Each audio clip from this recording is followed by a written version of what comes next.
First stop, the Desert Caballeros Museum, searching for corroborating evidence.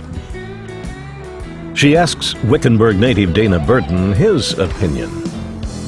Dana, I brought this pair of pants from the Levi's archives that I'd like you to look at. They belonged to Homer Campbell. Homer Campbell. And he bought these pants here in Wickenburg in 1917 at the Brayton Commercial Co. We don't know what he did for a living, and he did something amazing to these pants. Dana reads the clues.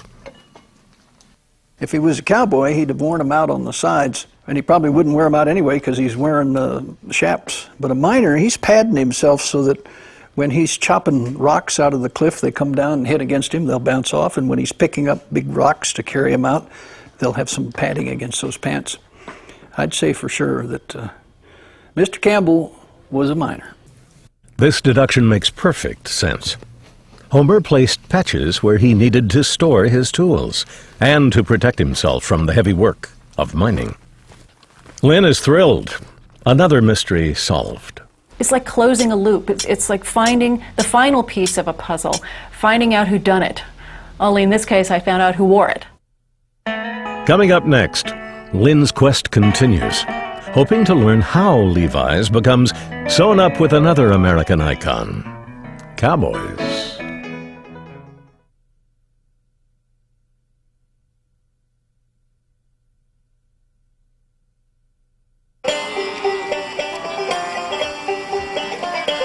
It's just a fact. Cowboys wear blue jeans. But our historian sees these buckaroos and dungarees as a mystery.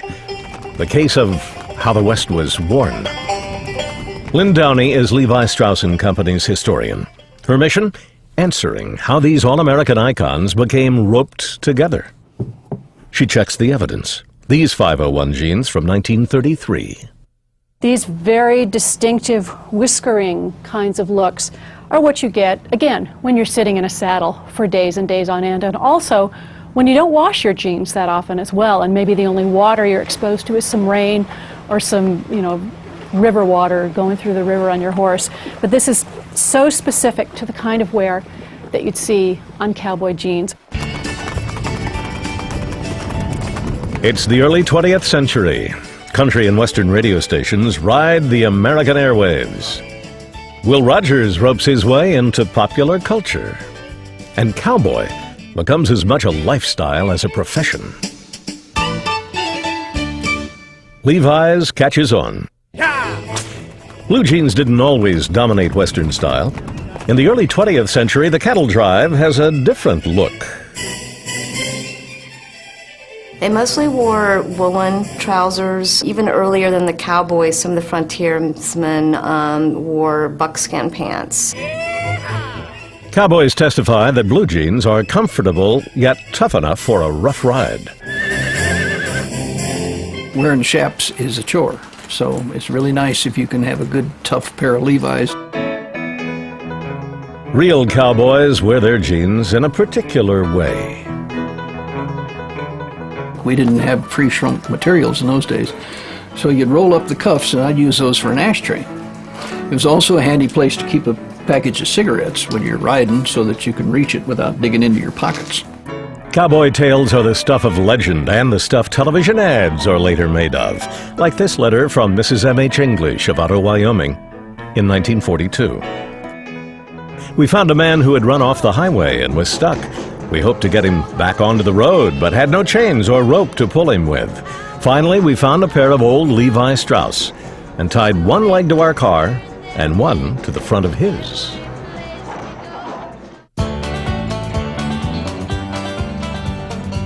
Those types of tales make Easterners' fascination with the cowpoke grow. City slickers visit dude ranches, spreading the gospel of Levi far beyond the 11 western states where the jeans are available. When guests arrive at the Remuda Dude Ranch in Arizona, Dana Burton's family takes them shopping. When the guests would come in, they were never properly attired for riding and stuff in the desert, so we would get them into Brayton's Commercial and the other stores in town and make sure they had Levi's and proper shirts and boots and hats and all the gear that they needed to ride in the desert. Levi's wholesale catalogs encourage stores to carry their brand, while other brands go directly to consumers. Wherever you were in America, you wanted that cowboy look, and you'd buy it from Sears Roebuck or a range of catalogs. Meanwhile, Hollywood lassos cowboys and blue jeans together. The studio's California base, so close to Levi headquarters, makes them the blue jean brand of the movies. Really, that's what helped Levi's in particular spread outside of the West Coast. Even stars like John Wayne swagger in Levi's. John Wayne was one of the first big cowboy heroes that you really could see by his appearance that he was a real cowboy. Since the Duke, jeans tightly fit the movie cowboy's image. But Levi's hit a snag when films moved to color. The blue of the Levi's just jumped out. And the color consultants, they would die when they would see the rushes and they'd chew us out for putting Levi's on because that color was brutal. So we had to over-dye, strip the color out of them, over-dye them, and do it that way, and that helped. By 1936, Levi's needs to stand out from the crowd. Competitors copied its riveted stress points, its back pocket stitching, and its tough-as-nails fabric. So Levi's adds its now famous red tab. Levi's needed something that made them look different, and they came up with the idea of a little red tag on the back pocket with Levi spelt in white. And might not seem a very big deal, but practically every day Levi's has people who are trying to imitate it. For some, the red tab makes Levi's Levi's. It was staking a claim, saying that this is really our product, and one could easily tell that this was an authentic Levi's product from across a crowded room by virtue of that tab. Starting in 1971, the red tab changes. The E becomes lowercase. It becomes the dividing line in the vintage clothing world. Big E means vintage, little e does not, making Big E pieces highly collectible. Even Western wear expert and author Holly Warren wants Lynn Downey's trained eye to peek at a piece she found. Hello. Hi. What have you brought for me today? I found this shirt, and just wondering what year it's from. It's got the capital E on the label, and I thought this was kind of interesting because it's got this denim family, and I've never seen that before in any. Denim Family was a line that debuted in 1953. Oh, really? And I believe that's when this particular style of shirt debuted. It's called a sawtooth. Wow. This is quite a collectible shirt. It's an extremely collectible shirt. Really? I have seen these shirts go for $1,000 on You're eBay. kidding. Wow. How much did you pay for it, can I ask you? 25 cents at a yard sale in Nashville, Tennessee. Oh my God. It was just wonderful to see the look on her face and know that it's still out there. Those pieces are still out there. Coming up next, Lynn's quest continues. Why did life during wartime change blue jeans? And how did life after wartime take Levi's in a new direction?